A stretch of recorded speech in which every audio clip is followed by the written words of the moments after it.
ठंडा प्रदेश, एक छोटा सा घर, खिड़की के बाहर बर्फ पड़ रही है। माँ, सर्दियाँ आ गई है, बाहर बर्फ पड़ रही है। आज मैं रसोई में चूल्हे के सामने सोऊंगी। आज आग मत बुझाना। ठीक है, पर ध्यान रखना और चूल्हे से दूर सोना। चिंता मत करो माँ, मैं ध्यान रखूंगी। ठीक है, जा सो जा। मिली खटिया को रसोई में ले जाती है, उस पर बिस्तर लगाती है और उस पर रजाई ओढ़ के लेटती है। मिली एक दो बार करवट बदलती है और कहती है, लगता है मैंने बिस्तर दूर लगा लिया है। चूल्हे की गर्मी यहाँ तक आ ही नहीं रही। मैं थोड़ा और नजदीक आ जाती हूँ। और मिली उठकर बिस्तर को चूल्हे के नजदीक लाती है और फिर रजाई ओढ़ के लेट जाती है। थोड़ी देर बाद मिली, अरे अभी भी चूल्हे की गर्मी महसूस नहीं हो रही, ठंडी लग रही है। मिली उठती है और बिस्तर को चूल्हे के और नजदीक खींच लेती है और रजाई ओढ़ के लेट जाती है।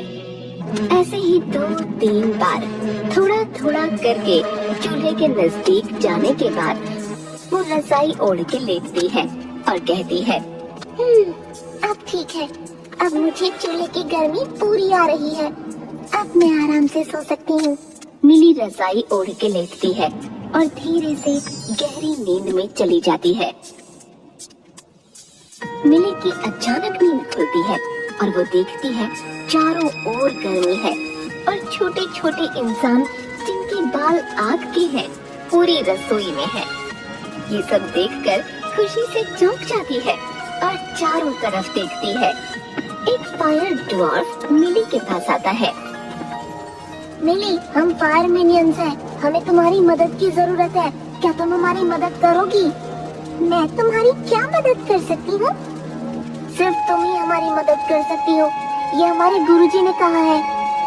मैं तुम्हारी मदद करना चाहती हूँ। करना क्या है? तुम हमारे गुरुजी से मिलो, वो तुम्हें सब बता देंगे। तुम हमारे साथ आओ। और मिनियन उसका हाथ पकड़ के चूल्हे की ओर ले जाता है। ये कहाँ ले जा रहे हो? मैं जल जाऊंगी। नहीं, ये तो हमारे घर जाने का रास्ता है। तुम मेरा हाथ पकड़ो और आगे बढ़ो। मिली जैसे ही मिनियन का हाथ पकड़ के चूल्हे की तरफ आगे बढ़ती है, चूल्हा एक बड़ा सा आग का दरवाजा बन जाता है और मिली अंदर चली जाती है। वो एक खूबसूरत दुनिया में आती है जहाँ सब कुछ आग से बना है।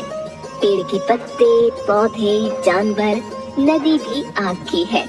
घर भी आग के बने हैं, लेकिन उसे जलन नहीं हो रही, बस मीठी सी गर्मी है। मिनियन मिली को आग से बने एक छोटे से घर में ले जाता है। घर के अंदर फायर मिनियन के गुरुजी आते हैं और कहते हैं, आओ मिली, मैं तुम्हारा इंतजार कर रहा था। मिली गुरुजी को प्रणाम करती है। प्रणाम गुरुजी। आओ, मैं तुम्हें कुछ दिखाता हूँ। गुरुजी उसे अपने कमरे में ले जाते हैं और एक टेबल पर रखा धनुष की ओर इशारा करते हुए कहते हैं, इसे उठाओ। मिली आगे बढ़ के जैसे ही धनुष उठाती है, उससे धनुष आग का बन जाता है और मिली चौंकते हुए गुरुजी की ओर देखती है। वहाँ खड़े फायर मिनियंस भी चौंक जाते हैं। फिर गुरुजी बताते हैं, मिली, तुम वही योद्धा हो जिसका हमें सालों से इंतजार था। अब तुम्हें अपना कर्तव्य निभाना है। मिली धनुष को वापस मेज पर रखती है। धनुष वापस आम लकड़ी का बन जाता है और कहती है, कैसा कर्तव्य गुरुजी? ये जो अग्निपुर तुम्हें दिख रहा है, ये पहले ऐसा नहीं था। हमारी दुनिया में हमें ऐसे छुपके नहीं रहना पड़ता था। हम खुशी से चारों ओर घूमते थे और जिंदगी का मजा लेते थे। फिर यहाँ एक जादूगरनी आई। उसने हमारे राजकुमार से दोस्ती की और उन्हें अपने विश्वास में ले लिया। हमारे राजा रानी को वो पसंद नहीं थी। उन्होंने कई बार राजकुमार को उससे मिलने से मना किया, पर वो नहीं माने। एक दिन जब हम सब लोग जश्न मना रहे थे, तब राजकुमार ने उस जादूगरनी को भी वहाँ बुला लिया। मुझे कई करतब आते हैं। यदि राजकुमार चाहे तो मैं उन्हें दिखा सकती हूँ। नहीं, इसकी जरूरत नहीं। सारे कर्तव्य पहले से तय हैं और कलाकार तैयार है पीछे। जो पहले से तय है उसे देखने में क्या मजा? मजा तो कोई नई चीज देखने में है, क्यों राजकुमार? हाँ पिताजी, ये सही कह रही हैं। इसे कर्तव्य दिखाने दीजिए। शुक्रिया राजकुमार। गीले गीले फिर उसने वो कर्तव्य दिखाए। फिर उसने कहा, अब मैं आप लोगों को अपना सबसे बड़ा कर्तव्य दिखाती हूँ।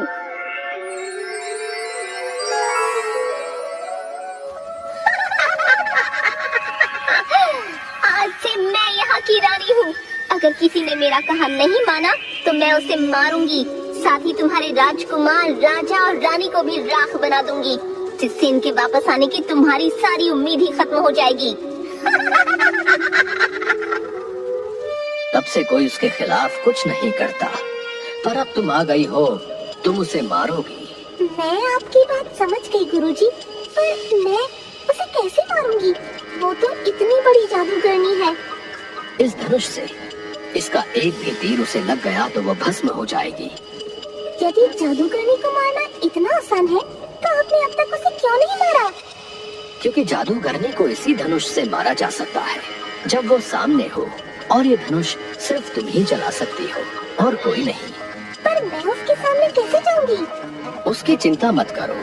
तुम्हारे आते ही मैंने जादूगरनी तक ये खबर पहुंचा दी थी कि उससे भी बड़ी जादूगरनी आने वाली है, और वो उसी स्टेज पर आ जाएगी जहां जादूगरनी ने राजा रानी को बंदी बनाया है, और जादूगरनी को हराकर हमें आजाद करेगी।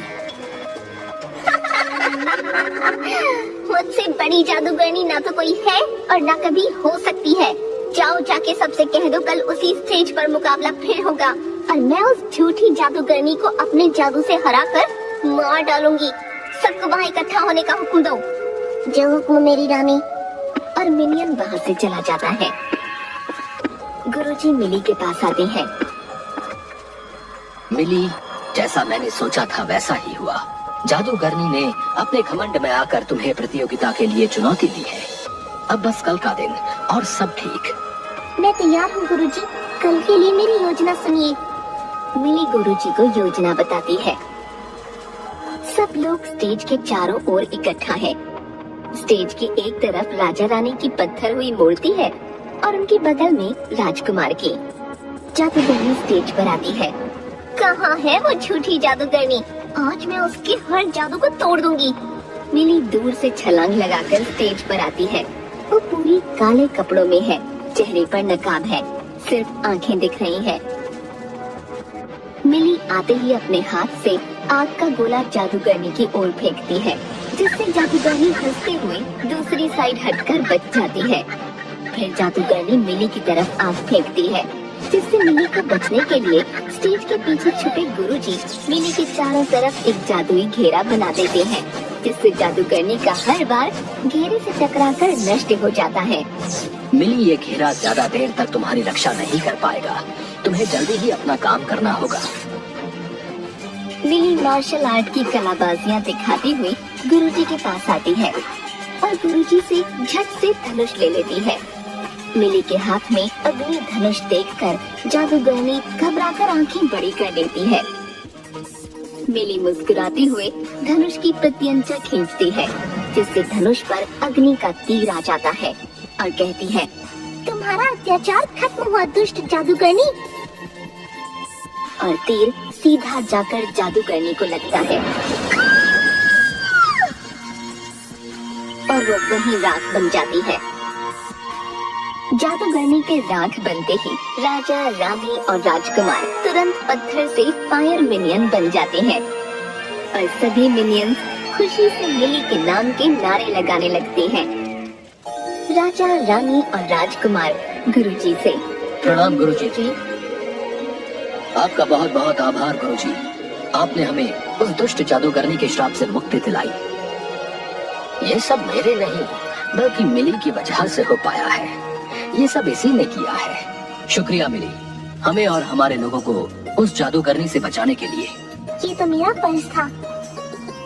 मुझे माफ कर दीजिए माँ पिताजी, मैंने आपकी बात न मानकर जादूगरनी से दोस्ती की और उसे जश्न में बुलाया और हमें इतना सब कुछ सहना पड़ा।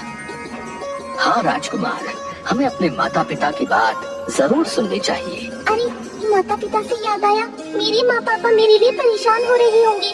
मैं कल से गायब हूँ, मुझे अब वापस जाना चाहिए।